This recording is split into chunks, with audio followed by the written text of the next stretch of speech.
Sir, Meerpet హత్య case చాలా సంచలనాత్మకంగా మారింది. అయితే గురుమూర్తి కోర్టులో ప్రవేశపెట్టారు సార్ ఆ ముద్దాయిని. అయితే ఆయన కొన్ని సంచలనాత్మక విషయాలు చెప్పాడు సార్. అసలు గురుమూర్తి చెప్పిన విషయాలు ఏంటి? జడ్జి గారు ఏమన్నారు సార్? యా ఆ, మీర్పేట హత్య కేసు ఎంత సంచలనమైందో చూసాము. దాని తర్వాత గురుమూర్తి ఇప్పటి వరకు గురుమూర్తి మీడియాతో మాట్లాడడం కానీ ఎక్కడ బయట ఆయన ఆ, మాట్లాడడం కానీ ఏమీ చూడలేదు. పోలీసులు చెప్పిన స్టోరీనే మనం చెప్పుకున్నాం తప్ప అసలు గురుమూర్తి ఎందుకు చంపాడు అనే దగ్గర ఇప్పటి వరకు ఎవరికి తెలియదు. అవును మోటివ్ అనేది గురుమూర్తి మోటివ్ ఏంటి? సార్. ఎప్పుడైనా కూడా ఒక హత్య అంటే మోటివ్ ఇంపార్టెంట్. మోటివ్ ఎస్టాబ్లిష్ చేయకపోతే హత్య అని ప్రూవ్ చేయడం చాలా కష్టం. ఎక్కడైనా ఇన్వెస్టిగేషన్ లో మోటివ్ ఆఫ్ ద మర్డర్ అనేది, అది మోటివ్ ఏంటంటే చాలా సార్లు రివెంజ్ ఉంటుంది, లేకపోతే భార్యాభర్తల మధ్య అయితే అనుమానాలు కానీ, లేకపోతే ఎక్స్ట్రా మ్యారిటల్ అఫైర్స్ ఉంటాయి, ఆ, లేకపోతే మర్డర్ ఫర్ ద గెయిన్ అంటారు. గెయిన్ అంటే డబ్బుల కోసం, లేకపోతే ఆస్తుల కోసం. ఫలానా వ్యక్తిని చంపితే ఆస్తి వస్తుందనో డబ్బు వస్తుందనో చంపుతారు. జనరల్ గా మోటివ్స్ ఇలాగ ఉంటాయన్నమాట. సో గురుమూర్తి విషయంలో మోటివ్ ఏంటి అనే దగ్గర ఇప్పటి వరకు పోలీసులు ఎస్టాబ్లిష్ చేయలేదు. ఎందుకంటే ఫస్ట్ ఏమో ఆ భార్య మీద అనుమానం ఉంది, అందుకే చంపాడు అనేది ఫస్ట్ చెప్పారు. తర్వాత ఏమో గురుమూర్తికే ఒక అమ్మాయితో అఫైర్ ఉంది, దానికి అడ్డుగా ఉందని భార్యని చంపాడనేది రెండో అవును సార్. కారణం చెప్పారు.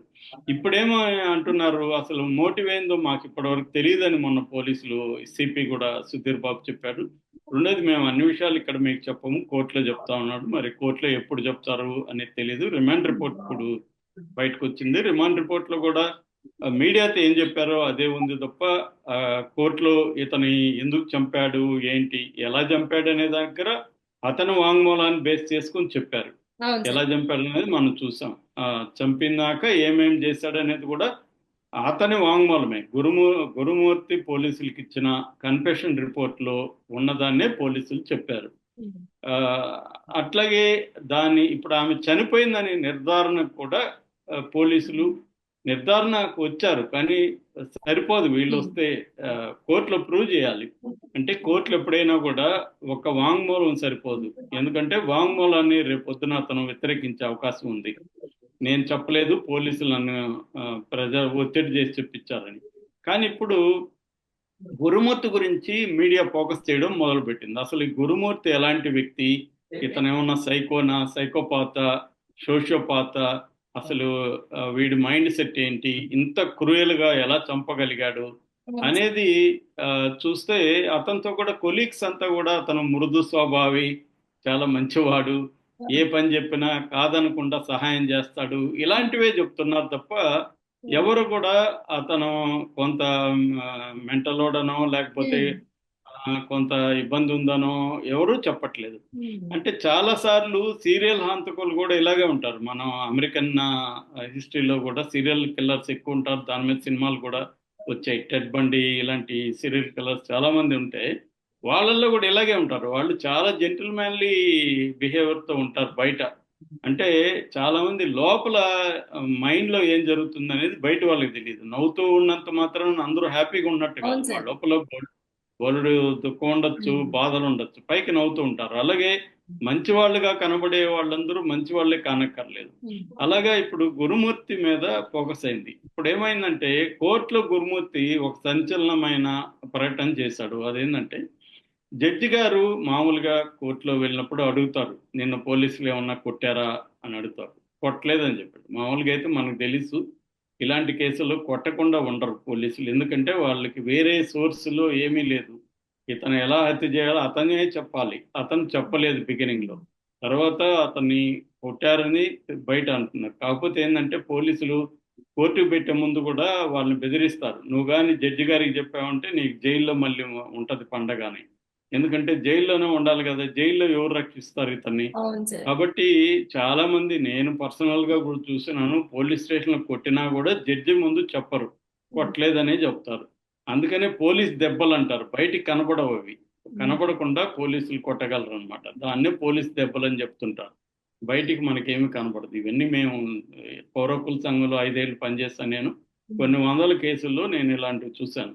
సో అది చెప్పలేదు. అంతవరకు ఓకే, అర్థం చేసుకోవచ్చు. గురుమూర్తి నన్ను పోలీసులు కొట్టలేదు, నన్ను మెడికల్ చెకప్లు అన్ని చేయించారు ఆ, అనేసి చెప్పాడు. అంతవరకు ఓకే. కానీ ఇంకొక షాకింగ్ ఏంటంటే, మీరు లాయర్ని పెట్టుకుంటారా అని జడ్జి గారు అడిగారు. జడ్జి గారు అడిగినప్పుడు ఇతను నాకు లాయర్ అవసరం లేదు, నేను జైలుకే వెళ్తాను, నాకు లాయర్ వద్దని చెప్పాడు. ఇది కొద్దిగా ఆశ్చర్యంగా ఉంది. ఎందుకంటే మామూలుగా ఎవరైనా కూడా లాయర్ని పెట్టుకొని అవును సార్. బెయిల్ కోసం ట్రై చేయడం, అసలు ఏ హత్య తను చేయలేదు, పోలీసులు అక్రమంగా ఈ కేసు పెట్టారు, అతనికి ఏం సంబంధం లేదు, ఆమె గొడవపడి బయటకు వెళ్ళిపోయింది, ఆ, అంత తప్ప అసలు ఇతనికేమీ తెలియదు, ఆ, ఏదైనా ఆధారాలు కూడా పోలీసులు ఏమీ చూపించలేదు అనేది చెప్తారు. మామూలుగా చెప్పడానికి కూడా ఈ కేసులో వీలుంది. ఎందుకంటే వాంగ్మూలం అనేది ఆ, పోలీసులు ఫోర్స్ చేసి బెదిరించి రాయించారు, నేను అవేమీ చెప్పలేదు పోలీసులకి అని చెప్పాలి. కానీ ఇక్కడ నాకు అవసరం లేదన్న. మామూలుగా అయితే లాయర్ని పెట్టుకునే స్తోమత లేకపోతే గవర్నమెంట్ కోర్టే లాయర్లని ప్రొవైడ్ చేస్తుంది, లీగల్ ప్రొవిజన్ ఉంటుంది అనమాట. అది కూడా జడ్జి గారు అడిగారు. ఆ, మీకు మేము గవర్నమెంట్ తరపున పెట్టమా, లాయర్ కావాలా, ఏర్పాటు చేయమంటారా అని కూడా అడిగితే కూడా ఇతను ఆ, అవసరం లేదని జైలుకి వెళ్ళాడు. సో జైల్లో కూడా మనకి అందుతున్న సమాచారం మామూలుగా ఏంటంటే, ఇలాంటి ఖైదీల్ని అక్కడున్న ఖైదీలు కొడతారు. ఎందుకంటే వాళ్ళకి ఏ ఖైదీ వస్తున్నాడో ఆ ఖైదీ గురించి ఆల్రెడీ తెలిసిపోతుంటాయి. కొంతమంది సీనియర్ ఖైదీలు ఉంటారు, వాళ్ళు జైల్లో అన్ని పనులు చేస్తుంటారు, వాళ్ళకి వార్డర్లతో అందరితో పరిచయాలు ఉంటాయి, పేపర్లు కూడా వాళ్ళు చదువుతారు అనమాట, న్యూస్ కూడా. ఉమ్. ఆ, సో వాళ్ళకి ఆల్రెడీ తెలిసిపోయింది.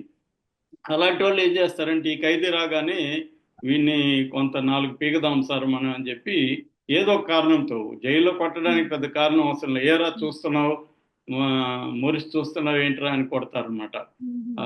లేదా కాలు తగిలింది అని కొడతారు, ఏదో ఒక కారణం, కొట్టడానికి ఏముంటది.